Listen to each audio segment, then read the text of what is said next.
तर मी म्हटलं आता मार्केटमध्ये वालपापडी खूप भरपूर प्रमाणात आणि अगदी फ्रेश मिळते, तर काहीतरी एक नवीन रेसिपी करूया. तर आजच्या माझ्या रेसिपीचं नाव आहे वालपापडीचे पॅटीस. तर चला सुरुवात करूया. वालपापडीचे पॅटीस करण्यासाठी आपल्याला एक स्टफिंग बनवायचं आहे. त्यासाठी लागणारे आपल्याला वालाचे दाणे, ते इथे मी 1 वाटी घेतलेत वालाचे दाणे. तर आधी आपण काय करूया, हे थोडेसे मिक्सरमधनं क्रश करून घेऊया. आणि आपल्याला हे मिक्सरमधनं हाफ क्रश करायचं आहे. आपण हे छानपैकी हाफ क्रश केलेलं आहे. आता आपण हे बाजूला ठेवूया. आपण गॅस सुरू करूया. 1 टेबलस्पून फक्त तेल घ्यायचं आहे आपल्याला.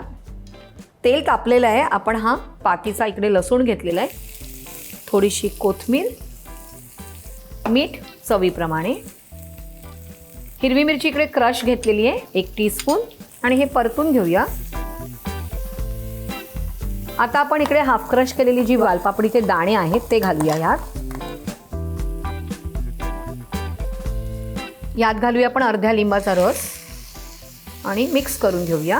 आणि थोड्या वेळ हे होऊन द्यायचं आहे. तर आपल्याला एक 5 मिनटं हे असंच ठेवायचं आहे. आतलं सारण तयार झालेलं आहे. आता आपण गॅस बंद करूया. हे थंड होऊन द्यायचं आहे. तोपर्यंत मी वरचा कवर बनवून घेते. ह्यासाठी मी घेतलं आहे पाव किलो सुरण आणि ते मी उकडून घेतलेलं आहे आणि मॅश केलेलं आहे. आता आपण ते एका बाउलमध्ये घालूया. ह्यात घालूया आपण 3 टेबलस्पून ब्रेड क्रम्स. त्यात घालूया मीठ चवीप्रमाणे, अर्धा टीस्पून काळी मिरी पावडर आणि थोडीशी कोथिंबीर. आता हे मिक्स करून घ्यायचं आहे.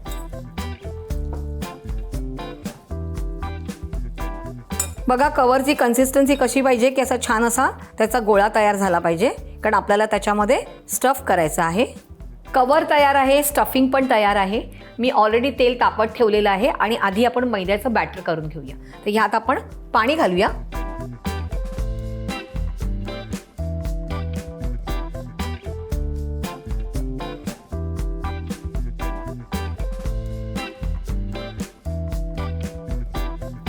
एक गोळा घेतलेला आहे आपण, त्याचा असा राऊंड बॉल केलेला आहे आणि त्याच्यामध्ये आपण बघा मधोमध असा खड्डा करतोय. जसं आपण मोदक भरतो किंवा कचोरी करतो तसं केलेलं आहे. ह्याच्यामध्ये आपण हे फिलिंग भरलेलं आहे.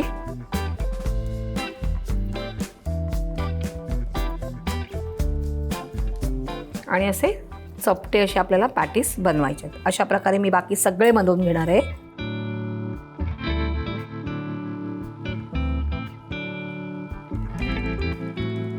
आता आपले हे सगळे पॅटीस करून झालेले आहेत.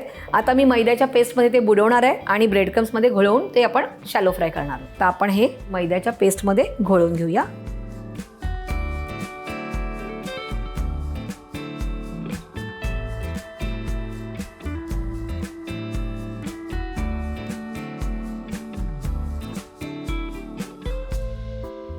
पॅटीस आपले ब्रेड क्रम्समध्ये घोळवून झालेले आहेत. तेलही तापलेलं आहे. आता आपण हे शॅलो फ्राय करून घेऊया.